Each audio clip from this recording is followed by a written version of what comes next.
அப்போ வந்துட்டு சொல்கிறாங்க, முதல் நாள் இரவே, அதாவது வியாழக்கிழமை இரவே வந்து அதுக்கு தேவையான பொருட்கள் எல்லாம் சேகரித்து வச்சுக்கணும். என்னென்னா கலச சொம்பு, தேங்காய், மாவிங்களை கொத்து, அப்புறம் 9 வெற்றிலை, 9 பாக்கு, 9 மஞ்சள் கிழங்கு, 9 காயின்கள், அப்புறம் பட்டு வஸ்திரம், அப்புறம் மணப்பலகை, இப்படி வாழை கன்றுகள் 2, அந்த தோரணங்கள் கட்டுவதற்கு மாவிலை தோரணங்கள், இப்படி எல்லாத்தையும் முதல் நாள் இரவே வந்து ரெடி பண்ணி வச்சுக்கணும். மறுநாள் காத்தால இதே வழக்கம் போல் நீ எந்திரிக்க எனக்கு பூஜைகள் பண்ணும்போது அதே நேரத்திலேயே வந்துட்டு இந்த மாவிலை தோரணங்கள் கட்டி அந்த வாழை கன்றுகள் 2 பக்கமும் வைக்கிறது எதுக்குன்னா, வாழையடி வாழையாக தொடர்ந்து இதை எல்லாரும் பண்ணணும். இந்த விருத்திங்கிறது அந்த வாழைக்கன்றுக்கு ஒரு கன்று வச்சாலே போகிறோம், அந்த இடத்துல 10 கண்கள் வளர்ந்து விடும் அப்படிங்கிற மாதிரி இந்த விருத்திகள் நிறைந்து இருக்குங்கிறதுக்காக தான் அந்த வாழைக்கன்றுகளை வந்து இந்த வரலட்சுமி விரதத்துக்கு ஒரு முக்கியமான ஒரு பொருளாக இருக்கு. இந்த இடத்துல அந்த மணப்பலகை அமைச்சிட்டு மண்டபம், அந்த மண்டபத்துக்கு 2 பக்கமும் வாழைக்கன்றுகள் கட்டிட்டு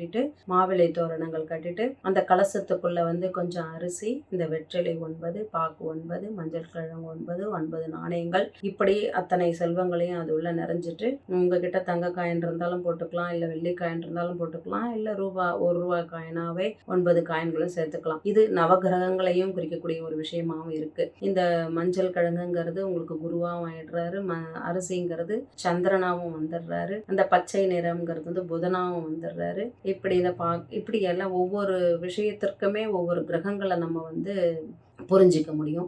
இந்த 9ஐயும் இதுக்குள்ளே சேர்த்துட்டு அந்த பிரம்ம முகூர்த்த நேரத்தில் அத்தனையும் அதுக்குள்ளே வச்சு ஒரு தேங்காய் கலசம் வச்சு மாவிலை தோரணங்கள் வச்சு அதுக்கு அலங்காரங்கள், பூ அலங்காரங்கள் எல்லாம் பண்ணிட்டு லக்ஷ்மி அஷ்டோத்திரம், லக்ஷ்மி சகசிரநாமம், இப்படி உன்னால் முடிஞ்சது எதுவுமே தெரியலனாலும் பரவாயில்ல, நமஸ்தேஸ்து மகாமாயே ஸ்ரீபீடே சுரபூஜிதே சங்கு சக்கர கதா ஹஸ்தே மகாலட்சுமி நமோஸ்துதே அப்படின்னு சொன்னால் கூட போகிறோம். அப்படிங்கிற மாதிரி சொல்லி அவள் வந்துட்டு என்னை பூஜை பண்ணு, இந்த பூஜையை நீ பண்ண பண்ண உனக்கு விருத்தி நன்னா இருக்கும், சந்தோஷங்கள் நிறைஞ்சிருக்கும், செல்வ வளம் நிறைந்திருக்கும் அப்படின்னு சொல்லிட்டு மகாலட்சுமி சொல்லிட்டு மறைஞ்சிடுறாங்க.